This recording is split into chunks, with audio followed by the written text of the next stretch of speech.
Good afternoon. So today I will be responding to the proposition, police officers should not take advantage of their power nor advantage of American citizens. So the secondary claims, there are three of them. The first one is police brutality revolves around racism. The second one is that police are targeting the lower class. And the third one is that police should not abuse their power and should be held accountable for their actions. So my response to the first claim is based, so it's police brutality revolves around racism. And I looked up the author of an article, John R. Lott, and he is a president at the Crime Prevention Research Center, and he wrote this in 2018. He states that the gap between black officers shooting unarmed black suspects relative to unarmed white ones is much larger than it is for white officers. So this is basically stating that black officers are more likely to shoot black unarmed suspects than white unarmed suspects. So the claim, this basically just refutes the claim because it is basically saying that the arguer is basically trying to say with his claim that black officers are racist to their own race. So his first example is that a new study confirms that African American and Hispanics are twice as likely to be killed by police compared to whites. And using the same author, John R. Lott, I found that police tend to be concentrated more heavily in crime hotspots, which basically means that where Hispanics and black suspects or people are living, that is the highest place that crime takes place. So obviously, police officers would be more likely to interact with Hispanic or other minority suspects, which is why this statistic that African American and Hispanics are more likely to be killed by police is higher.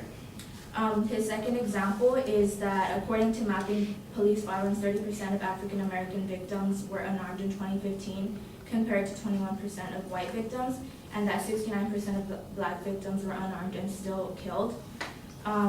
Limon, 2018, states that last year, 2017, according to the Washington Post tally, just 16 unarmed black men out of a population of more than 20 million were killed by the police. So basically this is stating that, so the second example that the arguer used, it was really outdated. It was from 2016, 2015.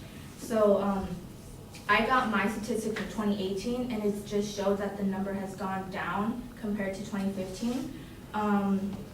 So you may be saying, how can shooting either way, how can shooting an unarmed civilian be justified? It is because an officer might shoot an unarmed suspect if he is committing a violent crime, or if he's not obeying the officer's commands, or if he's attempting to get possession of the officer's weapon. And I just want to state that a police officer's job is already dangerous as it is, just because they have to be dealing with crazy situations, and they always have to be carrying a gun, and they don't know what kind of suspects or civilians they're dealing with. So my response to claim one is the first example. Over and over again, poor people said that the justice and police protection are only for rich businesses, rich people, and those with connections. So the claim was that police are targeting lower class, and I found that the lower class have an 80 to 90% of the time they don't call 911 when they hear a gunshot, and this means that the gunshots are normalized in poor communities.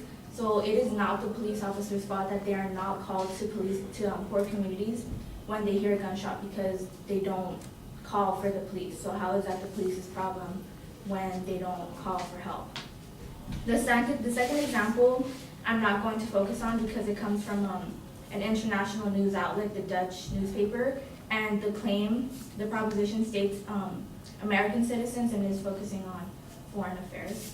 So my response to claim 3, which was police should not abuse their power and should be held accountable for the actions, the arguer gives an example about the Baltimore Police Department and how they planted evidence in a case. And in the example, I went back and looked at the example that came from 2017 PBS SoCal. It states that the police officers were all held accountable for their actions, and all charges were dropped against the suspect, who is now free. So this basically contradicts the claim that states police should not abuse their power and should be held accountable for the actions, because the police officers in this case were held accountable for the actions. They were suspended. The one that planted the evidence was suspended, and the other two that had nothing to do with planting the evidence were put on paid leave. Thank you for listening to my refutation.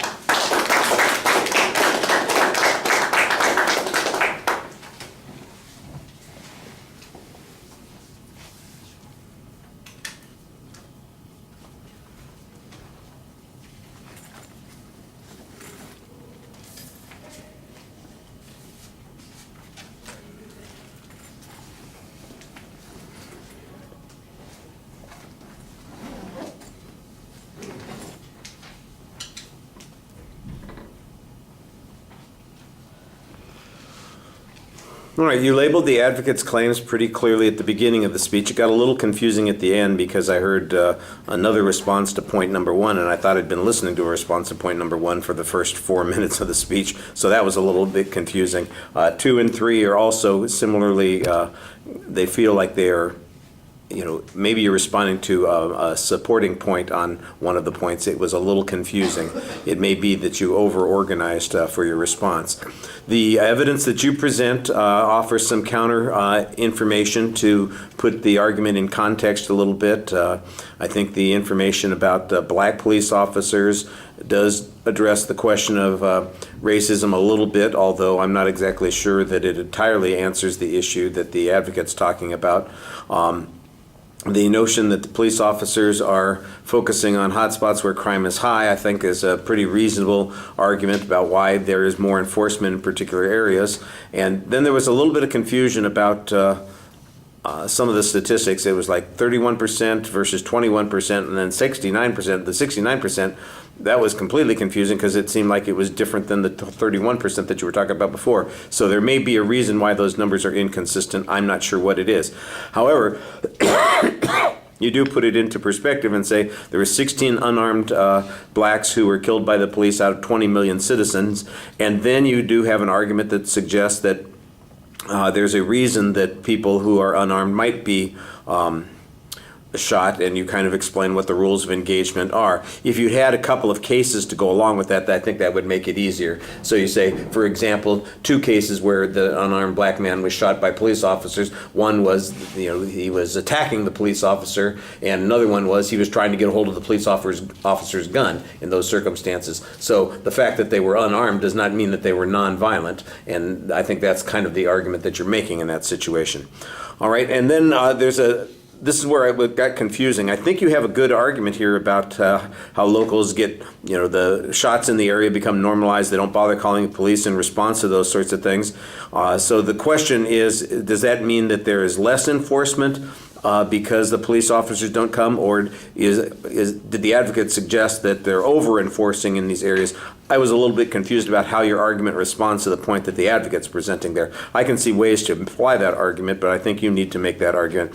You dismiss the Dutch paper report as being not relevant to the subject we're talking about. I don't remember what the Dutch paper was publishing and whether or not it could easily have been talking about some event that had gone on in the United States, but like I said, I don't know what the data was on that. You don't really specify, you just say it's a Dutch paper. And then the Baltimore police example, that's the one example they have of police abusing their power, and you point out that the police officer who did abuse the power was suspended. The other 2 were, what were they, given time off with no leave or something like that, or without pay, and then the suspect was freed. So in essence, there was accountability in these particular situations.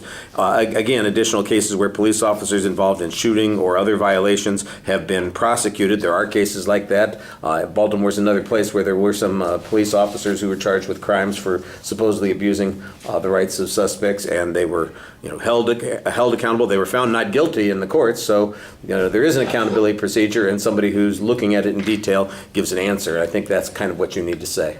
All right, thank you.